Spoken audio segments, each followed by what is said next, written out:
Handle a spicy KFC style chicken? Let's see. I have chicken thighs cut in thick and long pieces. Add a generous amount of chili powder, Kashmiri Lal and chili sauce.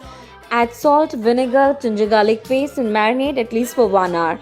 For the classic crispy texture, add cornflakes to the maida. Don't forget some spice, oregano and salt. Next, crack and beat 1 egg with salt. Coat the chicken first in the flour mix and then in the egg, then in the flour again, and it's ready to be fried. In this recipe, shallow frying in a non-stick works perfectly fine. Give a solid 5 minutes each side and it's ready. It's crispy, golden and perfect. Have it right away.